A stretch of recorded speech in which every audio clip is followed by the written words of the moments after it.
बिस्मिल्लाहिर्रहमानिर्रहीम, अस्सलाम वालेकुम। रिस्पेक्टेड ऑडियंस, आज की इस वीडियो में मैं जो है एनटीएस का जो इंग्लिश का पोर्शन है तो उसको डिस्कस करने जा रहा हूँ। मुख्तलिफ पेपर्स यहाँ कलेक्ट किए हुए हैं, तो इनसे आपको अंदाज़ा हो जाएगा कि पेपर किस टाइप का आता है। उस तरह आप अपनी तैयारी पे फिर कंटिन्यू रखें।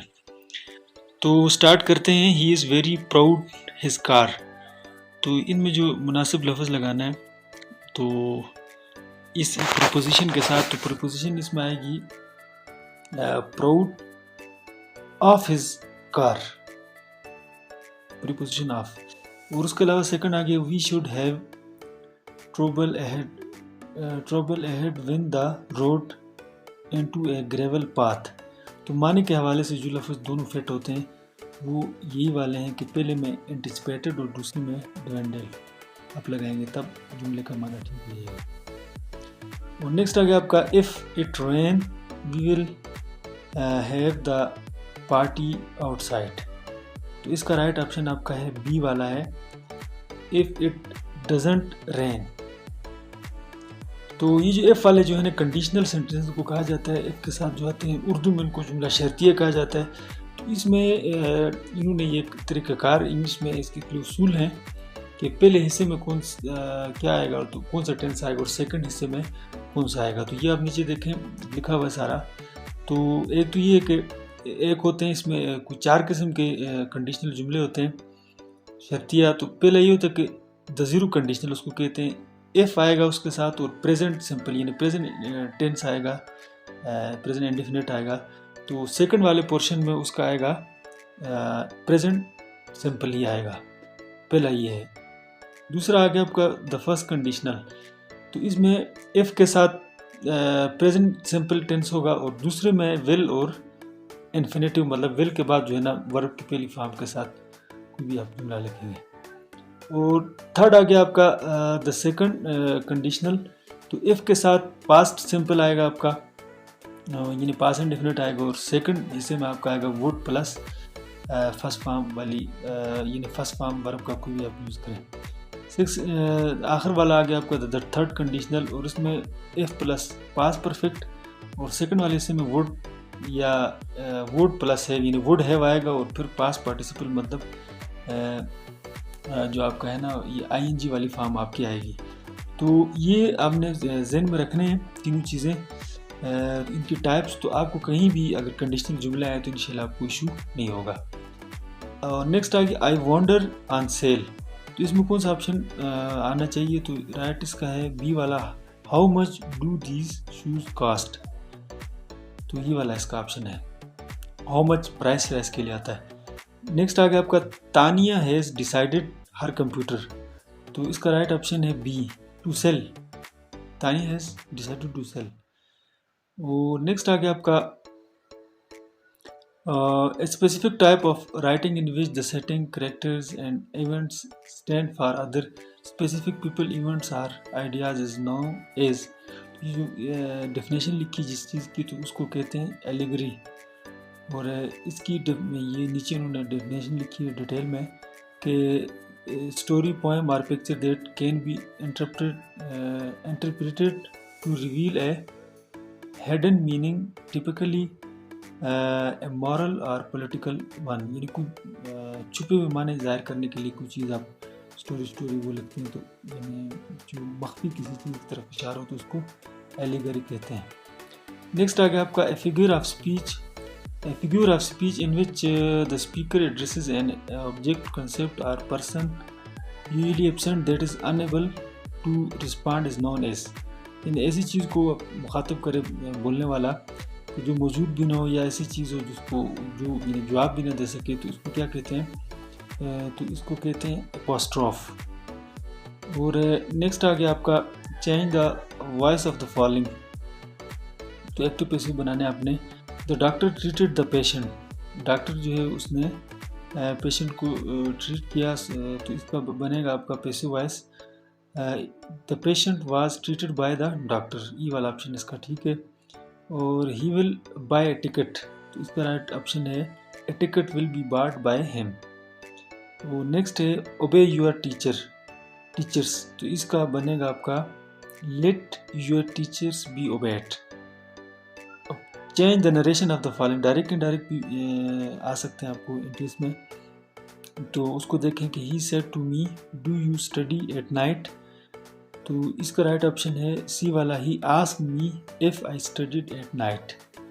तो ये डायरेक्ट इनडायरेक्ट आप क्लियर से पढ़ेंगे तो उसके लिए मैं वीडियो डाल रहा हूँ, तो अपने चैनल पे उसको आप देखें तो इंशाल्लाह चीज़ें क्लियर हो जाएंगी। नेक्स्ट आ गया आपका mister Akbar said I have finished my work, तो इसका राइट ऑप्शन ए है, mister Akbar said that he had finished his work. और Ahmed said that the early bird catches the worm. तो अब ये देखें कि हमने इनडायरेक्ट से डायरेक्ट भी बनाना होता है, तो दोनों चीज़ों के लिए आपने तैयार रहना है। तो इसका राइट ऑप्शन है बी वाला, Ahmed said the early bird catches the worm.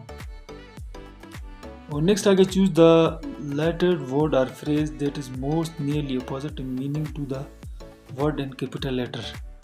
तो आपने ये अपोजिट या एंटोनम आपने यहाँ से सिलेक्ट करने हैं। तो पहला है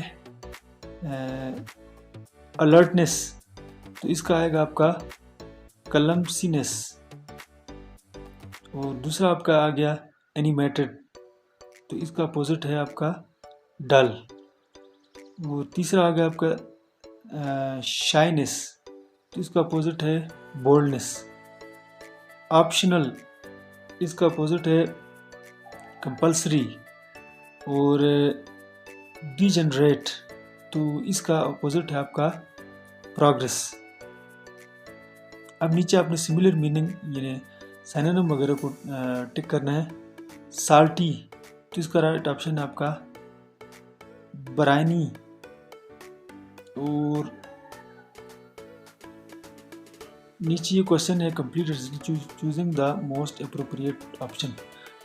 तो the task seem impossible but somehow Rashid very skilfully in the end. इसमें जो माने के लिहाज से जो ऑप्शन बनता है वो आपका पुल इट आउट है। और नेक्स्ट है by long queues and bad weather the voters their way to polling station any way they could. तो इसमें माने के लिहाज से जो दो लफ्ज़ फिट आते हैं वो ये पहले वाले हैं, अनडांटेड और दूसरे में मेड। और she has not seen her family 3 years, तो इसका राइट ऑप्शन है बी वाला, for 3 years। I have no motive in offering this advice, I seek no personal advantage और ऑनर। इसका राइट ऑप्शन बनेगा आपका डी वाला, अल्टरर। और माने के लिहाज से जो फिट आता है दूसरा, इसके अलावा जो है वो Aldous the news he reported was the anchor man remained calm keeping his fear from his expression, तो राइट इसमें आएगा आपका dreadful। और अब आगे हैं अपने सिनोनिम जो है या जिसको आप कहें जिनके सेम मीनिंग होते हैं। तो पहले लफ्ज़ है आपका एरुडाइट, यानी आलम फाजिल आदमी को कहते हैं, तो इसका बनेगा आपका डी वाला, लर्नड। नेक्स्ट आ गया आपका हेल्पलेस, तो इसका राइट ऑप्शन आपका बनेगा ए, अनलकी। और नेक्स्ट आ गया आपका ब्रोशर, तो इसका आएगा आपका पम्फलेट। और नेक्स्ट आ गया आपका चाइल्ड, तो इसका राइट ऑप्शन है आपका स्कोल्ड।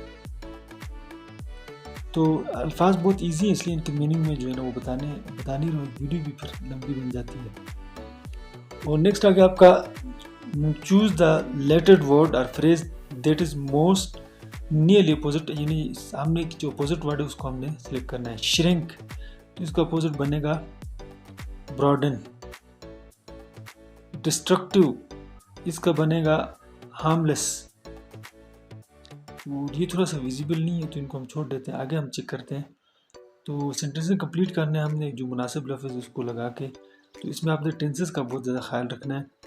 तो पहला है अली बनानाज, तो इसका ऑप्शन ठीक वाला है अली बाइज, ये प्रेजेंट इंडेफिनिट टेंस है। नेक्स्ट आ गया आपका are Ahmed and Myra, they are Ahmed and Myra, ये आसान है बहुत ज़्यादा। और in the old days the people had opportunity to each other more often than we do today, तो इसमें जो राइट ऑप्शन आएगा आपका बी वाला, meet. The moon was beaming, इसका राइट ऑप्शन है। I get early in the morning, I get up, इसके साथ जो प्रीपोजिशन है। और इसमें भी जो है ना मुनासिब लफ्ज़ हमने लगाना है, सॉरी इसमें जो अपोजिट वर्ड उसको हमने टिक करना है। तो पहला है प्रेस, तो इसका अपोजिट बनेगा पुल। दूसरा है यूज्ड, अपोजिट इसका बनेगा न्यू। तीसरा है बिहाइंड, इसका अपोजिट बनेगा फ्रंट। फिर है डेवलप्ड, अपोजिट बनेगा बैकवर्ड। नेक्स्ट है एस्टॉनिश, इसका बनेगा डी वाला ऑप्शन है फॉर वॉर्न। अच्छा, अब यहाँ जो सिमिलर मीनिंग वाले वर्ड है उनको टिक करना है, शॉर्ट, स्मॉल। और प्रेटी, इसका आएगा अट्रैक्टिव, शाइन, स्पार्कल। और continue, carry on, perhaps, possibly. तो और इसके बाद जो है फिर एक्टिव पैसों को दोबारा डिस्कस किया उन्होंने। टच योर हेड, तो इसका बनेगा आपका let your head be touched, D वाला option. The blackboard is being written on by the teacher, तो इसका बनेगा आपका डी वाला, the teacher is writing on the blackboard. तो यहाँ तक कि आपका ये वीडियो कंप्लीट हुई। तो मज़ीद वीडियोज़ के लिए मेरे चैनल से आप इन टच रहें, और अब तक मेरे चैनल को सब्सक्राइब नहीं किया ज़रूर सब्सक्राइब करें। बाकी पीएससी और एनटीएस के हवाले से सैकड़ों वीडियोज़ मैंने बनाई है, बेहतरीन बुक्स का इंतखाब किया हुआ है, तो आप ज़रूर इस्तेफ़ादा करें, अपने दोस्तों को भी शेयर करें। और वीडियो देखने का शुक्रिया, थैंक यू, अल्लाह हाफ़िज़।